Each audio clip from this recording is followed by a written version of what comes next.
Hello प्यारे बच्चों, आज हम पढ़ने वाले हैं एमपी बोर्ड कक्षा 5वीं के विषय भाषा भारती, है ना।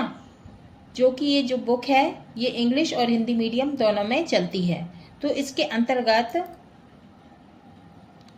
पाठ 7 दशहरा, इसमें हमें क्या क्या सीखने को मिलेगा।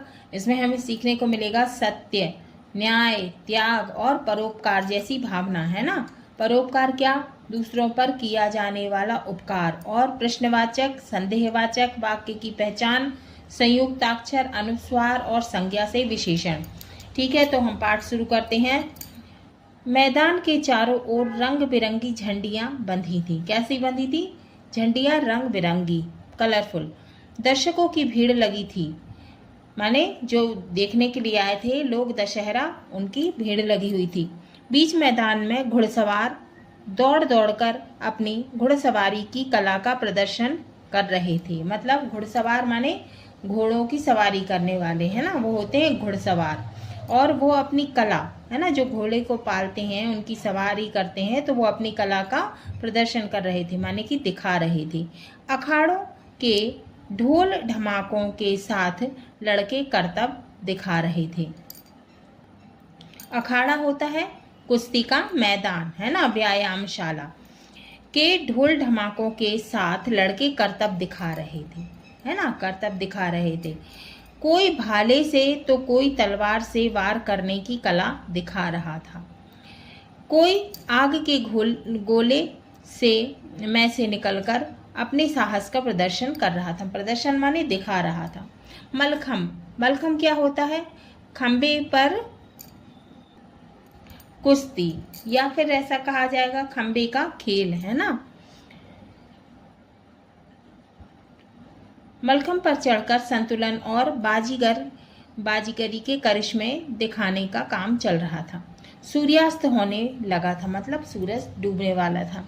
धीरे धीरे सब दशहरे के मैदान से उठकर घरों की ओर चल पड़े। रावण, मेघनाद और कुंभकर्ण के पुतलों का दहन हो चुका था, मतलब जला दिया गया था। दशहरा देखकर बच्चे बहुत खुश हुए। दीपा, दिनेश और अनुश्री अपने पिता रघुनंदन के साथ चल पड़े। अब क्वेश्चन आएगा कि बच्चे किसके साथ गए थे, है ना, या फिर दशहरा देखने कौन कौन गया था। तो दशहरा देखने दीपा, दिनेश और अनुश्री अपने पिता रघुनंदन के साथ चल पड़े। दशहरे के मेले से खरीदे हुए गुब्बारे, दीपा के हाथ में मुकुट, दिनेश के सिर पर, है ना। तो गुब्बारे किसके हाथ में थे? दीपा के। और मुकुट किसके सिर पे था? दिनेश के। और धनुष बाण किसके पास में था? अनुश्री के हाथ में था। बातें करते करते सभी घर आ गए और आकर टीवी के सामने बैठ गए। अब सब बातें करते करते घर आ गए और टीवी देखने लगे। दिनेश दीपा को अलग करते हुए पिताजी के पास पहुंचा और बोला, पिताजी, क्या दशहरा सभी स्थानों पर इसी प्रकार मनाया जाता है? तो जो दिनेश था वो उसने कहा कि पिताजी, दशहरा सभी स्थानों पर, मतलब सभी जगह पर एक जैसा ही मनाया जाता है, इसी प्रकार मनाया जाता है।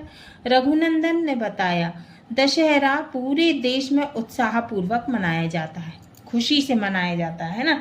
इसे विजयादशमी भी कहते हैं। अब क्वेश्चन आएगा कि दशहरा को और क्या कहते हैं, तो हम क्या कह देंगे, क्या लिखेंगे? इसका आंसर दशहरा को विजयादशमी भी कहते हैं। तभी अनुश्री ने टीवी प्रारंभ कर दिया। अनुश्री ने क्या कर दिया? टीवी चालू कर दी। टीवी पर विभिन्न स्थानों पर दशहरा मनाए जाने के दृश्य दिखाए जा रहे थे। रघुनंदन बोला, देखो यह है मैसूर का दशहरा। अब कहाँ कहाँ का दशहरा प्रसिद्ध है? मैसूर का, है ना, मैसूर का, कर्नाटक का। अब देखो आगे पढ़ते हैं अपन।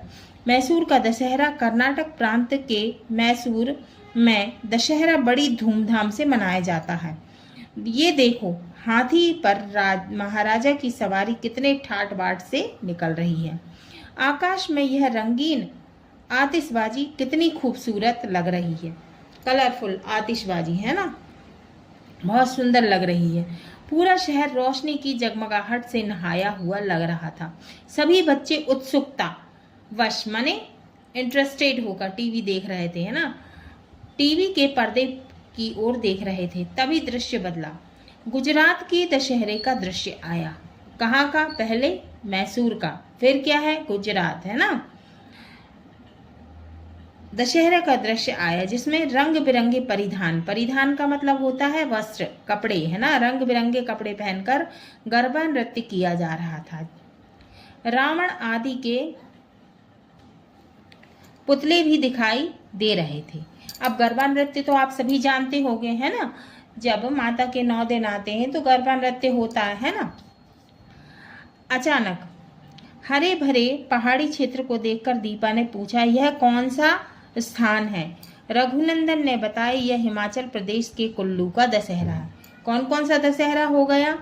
मैसूर का, है ना, गुजरात का और हिमाचल प्रदेश के कुल्लू का दशहरा। पारंपरिक परिधानों से सजे लोक नृत्य कितने अच्छे लग रहे हैं। यहाँ के मनोरम दृश्य माने सुंदर दृश्य और अधिक आकर्षण पैदा कर रहे हैं, माने बहुत ही ज़्यादा सुंदर लग रहे हैं। क्रमशः महाराष्ट्र, कोटा राजस्थान और जबलपुर मध्य प्रदेश के दशहरे के दर्शनीय दृश्य भी टीवी पर दिखाए जा रहे हैं। कौन कौन से हो गए? मैसूर का दशहरा हो गया, फिर गुजरात का हो गया, हिमाचल प्रदेश के कुल्लू का दशहरा हो गया, महाराष्ट्र का, कोटा राजस्थान और जबलपुर मध्य प्रदेश के दशहरे के दर्शनीय दृश्य भी टीवी पर दिखाए गए हैं। तो यहाँ ये फेमस है दशहरे के लिए। रावण मेघनाथ के पुतलों का दहन देखकर अनुश्री बीच में बोल पड़ी, ये रावण और मेघनाथ कौन थे? तो वो अनुश्री जो है वो बोलने लगी कि ये रावण और मेघनाथ कौन है, इनके पुतलों का दहन क्यों किया जाता है, मैंने इनको क्यों जलाया जाता है पुतलों को? रघुनंदन ने कहा, इन्हीं से जुड़ी है दशहरा मनाए जाने की कथा। सुनो, राजा दशरथ के 4 पुत्रों में ज्येष्ठ पुत्र थे श्री राम। ज्येष्ठ माने बड़े, है ना, तो 4 पुत्रों में सबसे बड़े कौन थे? सबसे बड़े बेटे कौन थे दशरथ के? दशरथ जी के श्री राम जी, है ना, भगवान राम। गुरु वशिष्ठ ने शिक्षा दीक्षा प्राप्त करने के बाद, है ना, तो क्या है, गुरु वशिष्ठ से शिक्षा दीक्षा प्राप्त करने के बाद उन्होंने मंगल कार्यों और यज्ञों में विघ्न पहुंचाने वाले राक्षसों का वध किया। तो उन्होंने किसका वध किया था? जब गुरु वशिष्ठ के आश्रम में जो यज्ञ होते थे तो क्या करते थे? राक्षस विघ्न डालते थे, माने बाधाएं डालते थे, परेशान करते थे उन्हें, ऋषि मुनि को। तो भगवान श्री राम ने क्या किया था? राक्षसों का वध किया था। महर्षि के आश्रम में इस धरती के को निशाचर से मुक्त करने का प्रण, महर्षि के आश्रम में इस धरती को निशाचरों से मुक्त करने का प्रण, निशाचर क्यों कौन होते हैं? राक्षस, है ना। श्री राम ने विजयादशमी के दिन ही लिया था, प्रण लिया था, है ना, राक्षसों को खत्म करने का। और संयोग से जिस दिन घमंडी व अत्याचारी रावण का अंत हुआ उस दिन भी विजयादशमी थी। अब उस दिन भी क्या था? दशहरा था, जिस दिन रावण मरा था। दीपा ने उत्सुकतावश पूछा, राम ने रावण को क्यों मारा? अब दीपा ने पूछा कि राम ने रावण को क्यों मारा।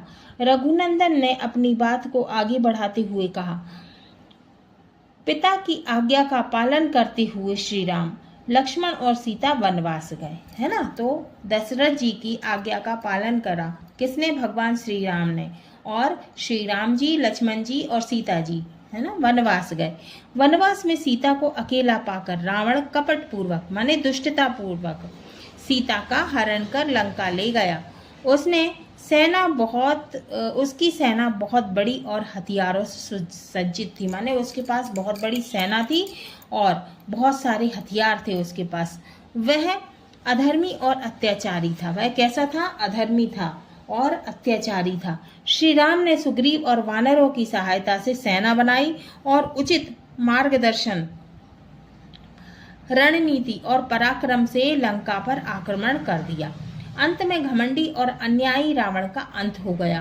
पूरे युद्ध में श्री राम ने धर्म नीति की मर्यादा को नहीं लांघा। ये क्वेश्चन आता है ना, क्वेश्चन आएगा कि श्री राम को मर्यादा पुरुषोत्तम क्यों कहा जाता है? तो क्या होगा इसका आंसर कि श्री राम जो है वो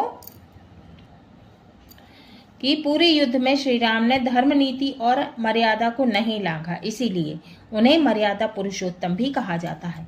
युद्ध के बाद श्री राम सीता को वापस ले आए। इस युद्ध में रावण का भाई कुंभकर्ण और पुत्र मेघनाद भी रावण का साथ देने के कारण मारे गए, है ना। उनका जो बेटा था, पुत्र माने बेटा, रावण का बेटा मेघनाद भी रावण का साथ देने के कारण मारे गए। आज भी हर वर्ष दशहरे पर इनके पुतले जलाए जाते हैं ताकि लोग अत्याचार और अधर्म के रास्ते पर चलने से डरें। बहुत पहले इन राक्षसों के प्रतिरूप मिट्टी से बनाए जाते थे, जिन पर फिर उन पर प्रहार कर नष्ट किया जाता था। अनुश्री ने पूछा, विजयादशमी पर शक्ति की पूजा क्यों की जाती है? रघुनंदन ने कहा, इसी पुण्यतिथि पर माँ भगवती ने महिषासुर के आसुरी आतंक को समाप्त कर उसे नष्ट कर दिया।